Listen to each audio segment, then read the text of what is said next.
Hi అండి. ఈరోజు మేము మా బావగారి పొలం దగ్గరికి వచ్చాము. అడుగు అక్కడ తిరుగుతున్నాడే ఆయనే మా బావ.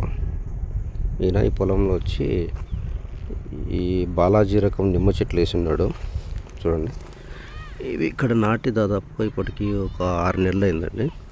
ఈ మధ్య కొంచెం ఎరువు పెట్టడం వల్ల బాగా దీనికి ఎగురులు వచ్చాయి. ఈ మధ్యలో ప్లేస్ ఎందుకు వదిలేయాలని చెప్పేసి ఇక్కడ చూసారు, సాలుగా కనిపిస్తున్నాయి కదా, ఇవి వచ్చి మినుములు వేసి ఉన్నారు. చూడండి, మీకు దగ్గరగా చూపిస్తాను. ఇవి మినుములు,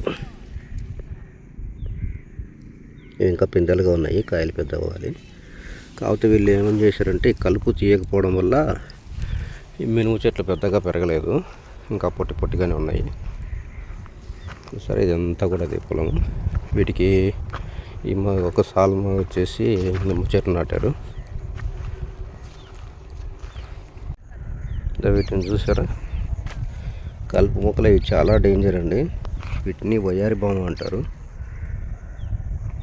ఇది మనకు కొంచెం బ్రీతింగ్ ప్రాబ్లం లాంటివి క్రియేట్ చేస్తాయండి. ఇవి వాటితో కొంచెం జాగ్రత్తగా ఉండాలి. ఇంత పెరగకుండా ముందుగానే కలుపు అంతా తీసేసుకుంటే మనకు ఏ మొక్క అయితే మెయిన్ ఉంటుందో అది బాగా పెరుగుతాయి.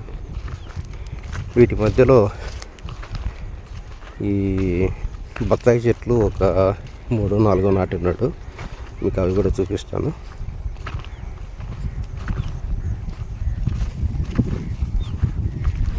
ఇంత చూడండి, ఇవి కూడా ఈ నిమ్మ చెట్లతో పాటు ఒక మధ్యలో ఒక 3 వేసి ఉన్నాడు. అవి కూడా బాగా ఇప్పుడు ఎగురులు పెడుతున్నాయి. ఇక్కడ ఇంకొకటి ఉంది.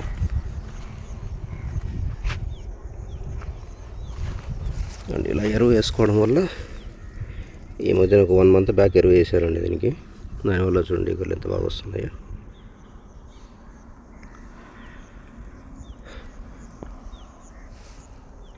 వీటికైతే ఎలాంటి పెస్టిసైడ్స్ అయితే కొట్టట్లేదండి, అందుకే కలుపు అంతా కూడా అట్లే ఉండిపోయింది. కొంచెం ఆర్గానిక్గా పెంచుదామనే ఉద్దేశంతో పెస్టిసైడ్స్ వాడట్లేదు.